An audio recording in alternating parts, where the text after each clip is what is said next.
Politics లో భాగంగానే YCP అధినేత జగన్ తన నేతలతో రోత రాజకీయాలకు తెరతీశారని టీడీపీ కృష్ణా జిల్లా అధ్యక్షులు గౌడ కార్పొరేషన్ చైర్మన్ వీరంకి గురుమూర్తి ఆరోపించారు. RTC chairman Konagala Narayanarao Pedana MLA Kagitha Krishnaprasad తో కలిసి ఆయన మాట్లాడారు.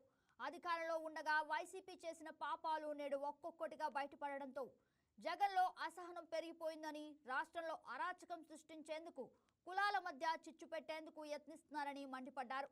తమ అధినేత చంద్రబాబుపై పెట్టిన తప్పుడు కేసులు ఒక్కొక్కటిగా విరిగిపోవడంతో జగన్ రగిలిపోతున్నారని గురుమూర్తి విమర్శించారు. జోగి రమేష్ అడ్డగోలుగా మాట్లాడుతా ఉన్నా. నేను అడుగుతున్నా, నువ్వు తప్పు చేయకుండానే జైలుకి వెళ్ళావా? కనీసం నువ్వు జైలుకి వెళ్ళొచ్చినా కూడా బుద్ధి జ్ఞానం లేకుండా మాట్లాడితే ఏ విధంగా కుదిరింది? మీకులాగా రాజారెడ్డి రాజ్యాంగానికి మేము ఈరోజు చేయలే. పైగా ఈరోజు మీరు ఇంకోటి కూడా చెబుతా ఉన్నారు ప్రెస్లో డైరెక్ట్గా. మేము వస్తే ఈసారి జైల్లో ఉండా హాస్పిటల్లో ఉండా లాగి చంపేస్తారండి. నేను అడుగుతా ఉన్నా, వాళ్ళ రాష్ట్ర ప్రజలు కూడా ఆలోచించాలి. జగన్మోహన్ రెడ్డి రపా అని చెప్పి అన్నప్పుడు ఇక్కడ ఉండేటువంటి ఈ మా జిల్లాలో దురదృష్టం అనమాట. ఇలాంటి నాయకులతో తను సైగ చెప్తే చంపేయాలని మాట్లాడినటువంటి నాయకులు అంటే ప్రజాస్వామ్య దేశంలో డైరెక్ట్గా చెబుతున్నారండి. మేము విజయవాడలో చాలా చోట్ల చూసాం. 2029 రపా అంట, అంటే డైరెక్ట్గానే చెబుతున్నారు. అంటే వాళ్ళు వస్తేనంటే చంపేస్తారంట.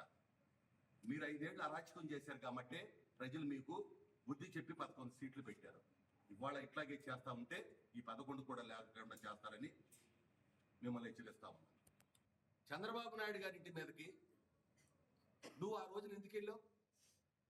ఎవరో మెప్పు పొందుకోవటం కోసం వెళ్ళావు, ఎవరి కళలో ఆనందం చూడటం కోసం వెళ్ళావు. అంటే ఆ రోజు నువ్వు రాక్షస ఆనందం పొందలేదా?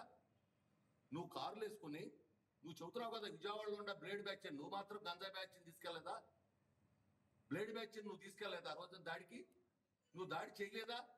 జగన్మోహన్ రెడ్డి గారు మా కార్యకర్తల మనోభావాలు దెబ్బతినే, అందుకనే ఆయన ఇంటి మీద దాడి చేశారన్నారు. మరి కార్యాలయాల మీద, జాతీయ కార్యాలయం మీద 1 మీటర్ దూరంలో డీజీపీ ఆఫీస్ ఉంది. మరి ఆ రోజు దాడి చేశారు కదా, ఎక్కడన్నా చరిత్రలో ఉందా? గన్నవరం ఆ రోజు మేము వెళ్ళాం. మీరు చేసిన పాపాలే ఇవాళ శాపాలు అవుతా ఉన్నాయి. ఇవాళ జోగి రమేష్ ఎందుకు జైలుకి వెళ్ళాడు? తప్పులు చేశాడు కాబట్టి వెళ్ళాడు. ఎందుకు ఇంటి మీద దాడి చేశారంటే నీ ప్రవర్తన, నీ నోటి రంకు. Please subscribe to YK TV Network. Please subscribe to YK TV. Please watch YK News. Don't forget to subscribe YK News channel